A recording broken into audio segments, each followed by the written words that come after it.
નમસ્તે મિત્રો, ઘણા સમય પછી વિડીયો શેર કરી રહ્યો છું.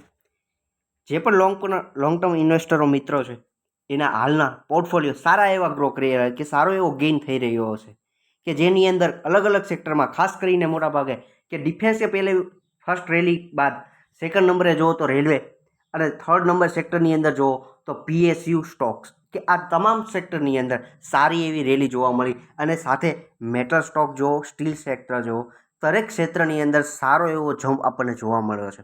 પણ એવા સમયે કે જ્યારે કોઈ પણ ખરીદી નવી કરવી હોય તો કયા સેક્ટરની અંદર જવું અને કયા સ્ટોક પસંદ કરવા, એ વિશે આ વિડીયોની અંદર આપણે વાત કરવાના છીએ. કે જે સેક્ટર છે પૂરેપૂરું સેક્ટર છે, ઘણું એવું સારું એવું ડાઉન આપણને જોવા મળી રહ્યો છે. ત્યારે એવા દિગ્ગજ કે જે એ સેક્ટરના દિગ્ગજો છે, કે એવી કાઉન્ટરો કહી શકીએ કે આપણને સારા એવા સસ્તા ભાવમાં આપણને મળી રહ્યા છીએ.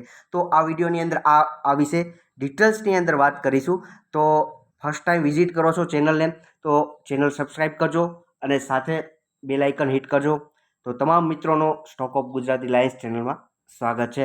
આગળ વધીએ છીએ આપણે કે દરેક ક્ષેત્રમાં કે દરેક બિઝનેસની અંદર ડિમાન્ડ છે અપડાઉન જોવા આપણને મળી રહેલી હોય છે, કે એક સરખી અપડાઉન જોવા મળતી નથી, કે શેરની અંદર પણ અપડાઉન જોવા મળે છે. ત્યારે એવો સેક્ટર કે જે સારું એવું રિટર્ન, કે લોંગ ટર્મ ઇન્વેસ્ટરો માટે સારું એવું રિટર્ન, કે 5-7 ગણો ઇન્વેસ્ટ કરેલી વેલ્યુ, કે તમારા કેપિટલને 5-7 ગણું કરી શકવાની પૂરી ક્ષમતા ધરાવતા હોય, કે લોંગ ટર્મ ઇન્વેસ્ટ માટે સેફટી આપણને મળી રહે એવા શેર, કે એવું સેક્ટર કે જે કેમિકલ સેક્ટર, કે સારી એવી ડિમાન્ડ આવનારા સમયની અંદર અપ જોવા મળવાની પૂરી શક્યતા અત્યારે દેખાઈ રહી છે. તો એમાંનો એક કેમિકલ સેક્ટરનો એવો શેર વિશે આપણે વાત કરીએ, કે જે શેર છે કે જે શેરના ભાવ છે એ આપણને અત્યારે 2322 રૂપિયા એ ટ્રેડ કરતો જોવા મળે છે. 5 વર્ષના ગાળાની અંદર આ શેરના રિટર્નની વાત કરીએ તો આ શેરે સારું એવું 7.5 ગણો આ શેરનો ભાવ થયેલો છે. અને હાલની દ્રષ્ટિએ આ શેર છે એના ટોપ કરતાં પણ સારો એવો ડાઉન પણ આપણને જોવા મળી રહ્યો છે, કે જે ટોપથી ગણશો તો આરામથી 15-20% જેટલો આપણને આ શેર ડાઉન જોવા મળશે. સારો એવો ડાઉન આપણને જોવા મળી રહ્યો છે. એડજસ્ટ કરતા તો 20% જેટલો આપણને શેર ડાઉન જોવા મળી રહ્યો છે. હું જે શેરના વિશે વાત કરું છું, જે સ્ટોક વિશે વાત કરીશું, એના ફંડામેન્ટલ વિશે સમજીએ કે આ શેરનું નામ શું છે અને આ કંપની કયા કયા ક્ષેત્રની અંદર કામ કરી રહી છે. જે કંપની વિશે હું વાત કરી રહ્યો છું એ કંપનીનું નામ છે દીપક નાઇટ્રેટ. જે કંપની છે 1970ની અંદરથી આ ક્ષેત્રની અંદર કામ કરી રહી છે. અને ખાસ કરીને આ જે કંપની છે એ ફિનોલ અને એસિટોન જેવા સ્પેશિયાલિટી કેમિકલ વિશે સારું એવું લાર્જેસ્ટ પ્રોડ્યુસર તરીકે આ ક્ષેત્રમાં કામ કરી રહી છે.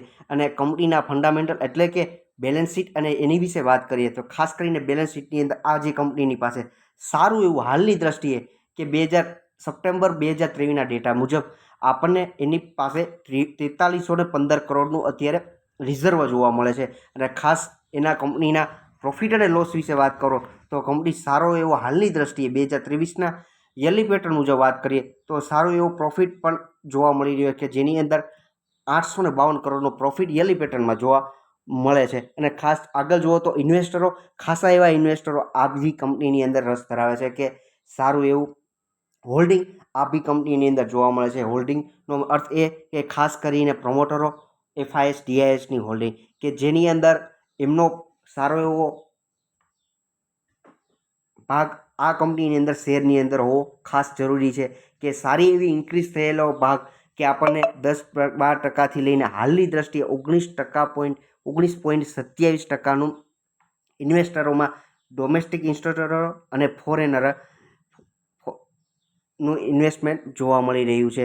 આગળ વાત કરીએ એ પહેલાં આ કંપનીની વિશે, કે જે કંપની સારું એવું 5 વર્ષની અંદર રિટર્ન દઈ શકે એમ છે. તો મિત્રો તમે આ કંપની વિશે વિચાર કરી શકો છો. Thank you.